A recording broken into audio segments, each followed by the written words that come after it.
Hello, fellow megatennists. Tarot has a profound significance in Megaten, and even more so in Persona. In this series, I want to explore the cards' meanings and how they align with the characters from Persona that they portray. Welcome to Shuffle Time.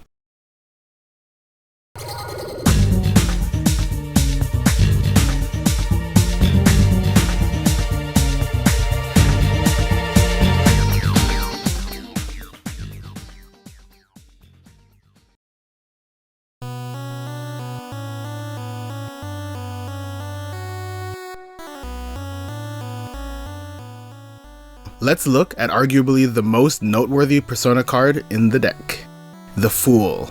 The Fool is special in Tarot, sometimes numbered 0, 22, and sometimes unnumbered. This is a major arcana card, which are trump cards, not unlike the modern day Joker card, which was sometimes called the Jolly Joker or the Jolly. In many of the oldest versions of the game Tarot, the Fool was a wildcard, functioning similarly to a trump or major arcana card, but not entirely the same, which explains why in terms of original function, the Fool wasn't numbered. In terms of astrology, the Fool is associated with Uranus, and it also has other names besides the Fool. And they are Madness, the Alchemist, and the Jester. In earlier incarnations of Tarot, the Fool was depicted as a hobo or a beggar. A good example of this would be something like the Visconti Sforza Tarot deck, a deck style from the 15th century which only survives in 15 incomplete sets. And the reason why I call it a deck style is because there are many variations, as this was something that was commissioned by the wealthy. In this deck style, the depiction of the Fool is someone wearing ragged clothes and stockings without shoes, and he carries a stick on his back. The earliest deck to use the Fool was also the Visconti Sforza deck. In Persona, we don't see a lot of the Fool early on. In Persona 1, the card is represented by 3 personas that fall under the arcana: Tenjiki Tokubei, Kamakura Gongoro, and Narukami. Yes, if that last name sounds familiar, it's because Narukami is also the surname for the Persona 4 character, Yu Narukami, who's part of the investigation team which represents the Fool Arcana in that game.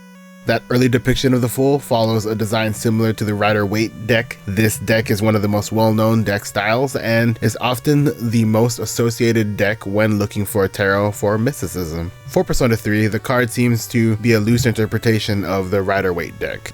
The Persona 4 cards are much the same as the Persona 3 design, but the Persona 5 deck is a design that is a fun twist on the Tarot of Marseille deck. The differences are pretty minor besides the color scheme. In this version, the dog companion is actually attacking the Fool, with the Fool grimacing in pain, though this is also reminiscent of the Etea Ajou de la Princesse Folly card, which is nearly the same, or the earlier Monde Primitif Fool card. So let's talk about the symbols and keywords. The main thing is to remember that for years, Tarot was actually just a playing card game, and mostly made for the rich. It wasn't until much later that the tarot cards were used for cartomancy or divination. Each card in Tarot has meanings for facing upright and for being reversed, as well as a general meaning for the card. The Fool generally represents a person who has been following their basic needs and urges, and they've fallen into poverty or some sort of sorry state, like being deprived of those basic needs and urges. The reason he is originally portrayed as a jester or huckster or hobo was that he was meant to be a decrepit or vulnerable person, the culmination of his delusions and failures. This sort of depiction was changed a bit with the Rider-Waite deck that showed the Fool as an innocent soul who has not yet been led to ruin, untainted by society. As a result, the Rider-Waite deck is one of the most popular modern day tarot card designs, and many other variations are influenced by this style of deck. Some imagery commonly seen amongst the Fool cards are an animal companion, usually a dog or a cat, and I've seen even a bird, a walking stick,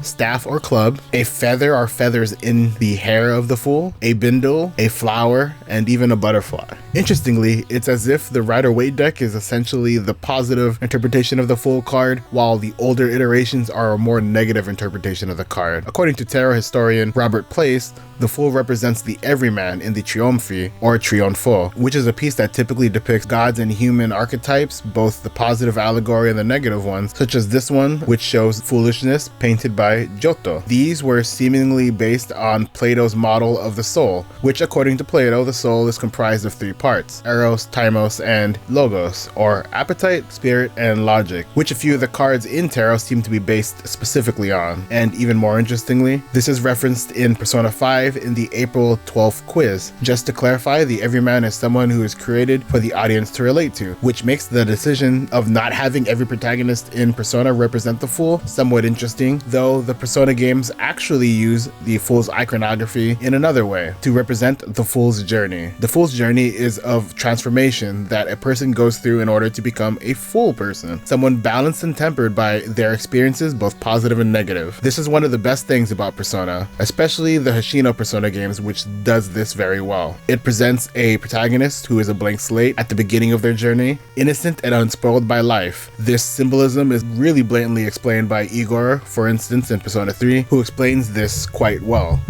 That the 0 represents nothingness, but it's also undefined and without boundaries. The Fool's journey encapsulates the Fool encountering all the other 21 major arcana cards to reach a sense of completion, which is why sometimes the Fool is considered 0 and sometimes it's considered the 22nd card, because it's the end and it's the beginning of the cycle. I'll talk more about this Fool's journey in another video dedicated to that, because I think it deserves its own spotlight. Now in Persona 1, the way the cards are used, the Fool is a hidden set of very strong personas that can only be obtained through fusion accidents, and the 3 we see are Minrei, or folk spirits based on Japanese figures. These figures are Tenjiki Tokubei, Narukami, and Kamakura Gongoro, the strongest being Kamakura Gongoro, a samurai descendant from Masakado's clan, the Taira, who was famous for fighting in the Gosennen War in 1085 against the Minamoto clan, Yoshitsune's clan. He lost an eye during that fight, and he was actually only 16 years old. Sadly, Persona 1 and 2 have no character that represents the Fool. The cards here are also representative of the persona, so the card doesn't actually have